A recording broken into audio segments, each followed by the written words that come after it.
तो नमस्कार भाई दोस्तों, स्वागत है आप सबका फिर से एक नई वीडियो के अंदर। और दोस्तों आज हम पढ़ने वाले हैं अपने संधि। संधि टॉपिक की बात करें तो ये अपने रीट के अंदर बहुत ही महत्वपूर्ण टॉपिक है। और सबसे पहले हम हिंदी की बात करें तो लगभग 90% लोग जो हैं वो हिंदी को लेते हैं। और आपने भी जो है हिंदी सब्जेक्ट ले रखा होगा, तो संधि आपको जो है पढ़ना है। ठीक है, अगर आपने संस्कृत और हिंदी दोनों ले रखा है तो आपको संधि तो जो है विशेष तौर से पढ़ना ही है। और खाली आपने हिंदी ले रखा है तो भी आपको संधि पढ़ना पड़ेगा। और संधि ऐसा टॉपिक है जो आज तक हम जो है अपनी छोटी क्लासों से लगाकर बड़ी क्लासों तक पढ़ते आए हैं। तो ये एक मतलब टॉपिक है जो हमें आना चाहिए और इससे हमारा प्रश्न गलत नहीं होना चाहिए। अगर यहाँ से हमारा प्रश्न गलत होता है तो आप मान के चलिए कि फिर आगे हमारा पूरा यूँ मान के चलिए कि अगर नींव ही खराब है तो फिर इमारत तो खराब होनी वाजिब है। तो अपनी जो है वो नींव सही होनी चाहिए। बस सीधी सीधी बात यह है कि अपनी संधि से आने वाला सवाल जो है वो गलत नहीं होना चाहिए। क्लियर। और संधि को आज जो है हम ट्रिक के माध्यम से पढ़ेंगे। तो फटाफट से शुरू करते हैं संधि को। ठीक है, देखिए दोस्तों, संधि की बात करें तो संस्कृत के अंदर 3 प्रकार की संधि हैं। स्वर संधि है, व्यंजन संधि है और विसर्ग संधि है। ठीक है, एक भेद है इसका स्वर संधि का, एक है व्यंजन संधि का और एक है विसर्ग संधि का। स्वर संधि को हम संस्कृत में बोलते हैं हल अच संधि और व्यंजन संधि को बोलते हैं हल संधि। ठीक है, स्वर को बोलते हैं अच संधि और व्यंजन को बोलते हैं हल संधि और विसर्ग को विसर्ग संधि बोलते हैं। ठीक है, अब बात करें हम हिंदी के अंदर, तो हिंदी के अंदर बोलते हैं हम एक स्वर संधि और व्यंजन संधि। यहाँ पर विसर्ग संधि नहीं होती है, तो इस चीज का आप ध्यान रखें। हिंदी के अंदर 2 संधि होती है और संस्कृत के अंदर संधि के 3 भेद होते हैं। ठीक है, अब संधि के अंदर भेद की बात करें, सबसे पहले आती है दोस्तों हमारे पास स्वर संधि। ठीक है, कौन सी संधि आती है? स्वर संधि हमारे पास आती है और स्वर संधि हमें देखनी है। आगे हम व्यंजन संधि संधि जो हम अगली वीडियो के अंदर देखेंगे। फिलहाल हम स्वर संधि को देखेंगे और बड़ी ही शानदार ट्रिक के माध्यम से देखेंगे। अगर आपने ये वीडियो लास्ट तक देख लेना तो आपका प्रश्न एक भी गलत नहीं होगा। यहाँ पर मैं आपको कोई नियम कानून कायदे नहीं बताने वाला हूँ, सिर्फ और सिर्फ यहाँ पर आपको मैं ट्रिक बताने वाला हूँ। उस ट्रिक के माध्यम से आपको सारी की सारी संधियां तैयार हो जाएगी। ठीक है ना, यानी स्वर संधि आपकी पूरी की पूरी तैयार हो जाएगी, एक प्रश्न आपका गलत नहीं जाएगा। तो शुरू करते हैं और देखते हैं हमारे पहली संधि।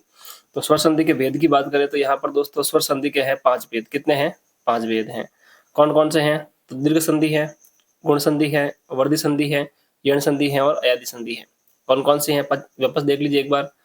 दीर्घ संधि, गुण संधि, वर्धि संधि, यण संधि और अयादि संधि, ये इसके 5 भेद हैं।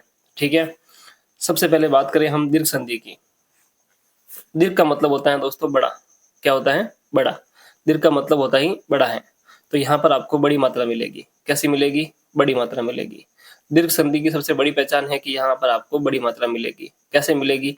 तो देखिए आप, ये आपको भानु प्लस उदय यानी कि भानुदय, भानुदय में आपको यहाँ पर जो है बड़ी मात्रा मिलेगी। सॉरी, यहाँ मैंने छोटी कर दी, यहाँ पर आपको भानुदय में बड़ी मात्रा मिलेगी। ठीक है, विद्या प्लस आलय, तो विद्या में आपको यहाँ पर बड़ा आ मिल रहा है। अ और आ होता है ना, तो यहाँ पर आपको आ मिल रहा होगा, तो बड़ी मात्रा आपको मिलेगी यहाँ पर। ठीक है, तीसरा है यहाँ पर कवि प्लस इस, यानी कि आपको यहाँ पर ई भी जो है बड़ी मिलेगी। तो यहाँ पर आपको आ मिला बड़ा, ई बड़ी मिली और ऊ बड़ा मिला, तो यहाँ पर आपको बड़ी मात्रा मिलेगी। ठीक है, दीर्घ संधि के अंदर आपको बड़ी मात्रा मिलेगी, ये इसकी बड़ी पहचान है। ठीक है, दीर्घ संधि आपके तैयार हो गई। अब चलते हैं गुण संधि की ओर। गुण संधि के अंदर क्या है? तो यहाँ पर आपको एक मात्रा मिलेगी। कैसी मिलेगी? यहाँ पर आपको एक मात्रा मिलेगी। कैसी मिलेगी? एक मात्रा आपको यहाँ पर मिलेगी। एक मात्रा यहाँ पर आपको मिलेगी। गुण संधि के अंदर आपको एक मात्रा मिलेगी। ठीक है, कैसे मिलेगी? तो यहाँ आप देखिए, महा प्लस इंद्र यानी कि महेंद्र, यहाँ पर आपको एक डंडी मिल रही है, यानी कि आपको एक मात्रा यहाँ पर मिल रही है। आप देखिए यहाँ पर महा प्लस इसके अंदर भी आपको एक मात्रा मिल रही है। और यहाँ आप देख रहे हैं महा प्लस उदय यानी कि महोदय के अंदर भी आपको एक डंडी एक मात्रा मिल रही है। तो यहाँ पर गुण संधि के अंदर आपको एक मात्रा मिलेगी। जहाँ आपको एक मात्रा मिले आप समझ लेना कि वहां पर गुण संधि है। ठीक है, जहाँ आपको बड़ी मात्रा मिले आप समझ लेना वहां पर दीर्घ संधि है। जहाँ आपको एक मात्रा मिले आप समझ लेना वहां पर गुण संधि है। आगे बात करें हम वर्धि संधि की, तो तीसरा भेद है दोस्तों वर्धि संधि। वर्धि संधि के अंदर आपको मिलेगी 2 मात्रा। गुण संधि के अंदर मिलेगी आपको 1 मात्रा और वर्धि संधि के अंदर मिलेगी आपको 2 मात्रा। कितनी मिलेगी? 2 मात्राएं मिलेगी। कैसे कैसे मिलेगी? तो यहाँ पर आपको इस प्रकार से 2 मात्राएं देखने को मिलेगी। ठीक है, 2 मात्राएं आपको इस प्रकार से देखने को मिलेगी। कैसे मिलेगी? तो देखिए, कृष्ण प्लस एकत्वम यानी कि कृष्ण एकत्वम, यानी कि यहाँ पर आपको 2 मात्राएं देखने को मिल रही हैं। कैसे कैसे? ये कृष्ण एकत्वम के ऊपर आपको 2 मात्राएं देखने को मिल रही हैं। सदा प्लस इस सदैव के अंदर भी आपको 2 मात्राएं देखने को मिल रही है। ठीक है, ऐसे गंगा प्लस उद्गम उद्गतत्वम, तो गंगोद्गम में आपको जो है 2 मात्रा देखने को मिलेगी। तो काफी सारे उदाहरण है, उसमें आप देख सकते हैं जहां पर आपको 2 मात्रा मिले वहां आप समझ लेना कि वहां पर आपको वर्धी संधि लगानी है। ठीक है, तो जहां आपको 1 मात्रा मिले वहां आपको गुण संधि लगानी है, जहां आपको 2 मात्रा मिले वहां आपको वर्धी संधि लगानी है। ठीक है, चौथी संधि है दोस्तों वो है यण संधि। कौन सी है? यण संधि। यहाँ आपको दोस्तों ध्यान रखना है य, व और र, इससे पहले आपको आधा अक्षर मिलेगा। क्या मिलेगा? य, व, र से पहले आपको आधा अक्षर मिलेगा। यण संधि से आपको यह क्लियर हो गया, य तो इसमें आएगा, साथ ही व और र आएगा, ल इसमें नहीं आएगा। ठीक है ना, 3 अक्षर आएंगे य, व और र। इन 3 अक्षर से पहले आपको आधा अक्षर मिलेगा, यानी कि 3 अक्षर तो मिलेंगे ही आपको, साथ में आपको आधा अक्षर जरूर मिलेगा। कैसे मिलेगा? तो देखिए, इति प्लस आदि यानी कि इत्यादि। तो यहाँ पर ये आपको दिख रहा है, इसके पहले आपको आधा अक्षर दिख रहा है त। ठीक है, सु प्लस आगत, ये हो गया स्वागत।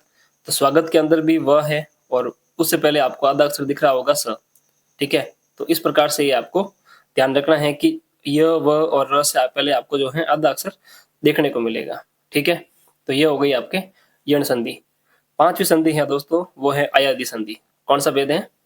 5वां भेद है अयादि संधि। यहाँ आपको जो है अव, अय, अव, आय और आव, इसकी ध्वनि आपको सुनाई देगी। कौन कौन सी? एक तो अय की, अव की, आय की और आव की। ये 4 ध्वनियां आपको यहाँ पर सुनाई देगी और अधिकतर आपको जो है यहाँ पर 3 अक्षर दिखाई देंगे। कितने? अधिकतम आपको यहाँ पर 3 अक्षर दिखाई देंगे और यहाँ पर आपको किसी प्रकार की बड़ी मात्रा, छोटी मात्रा दिखाई नहीं देगी। यानी कि यहाँ पर आपको जो है ए, आई, औ, औ की, ओ, औ की मात्रा आपको दिखाई नहीं देगी। ए, आई, ओ, औ की मात्रा आपको यहाँ पर दिखाई नहीं देगी।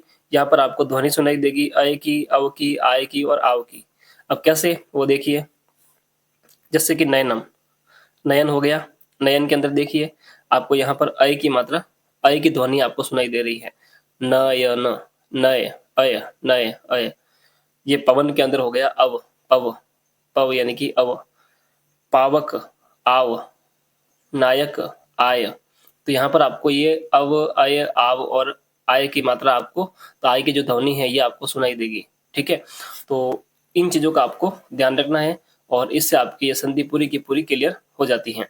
दीर्घ संधि के अंदर आपको बड़ी मात्रा मिलेगी, गुण संधि के अंदर आपको 1 मात्रा मिलेगी, वर्धी संधि के अंदर आपको 2 मात्रा मिलेगी, यण संधि के अंदर आपको य, व, र से पहले आधा अक्षर मिलेगा और अयादि संधि के अंदर आपको अव, अय, आव और आय की मात्रा, आव की ध्वनि जो है वो सुनाई देगी।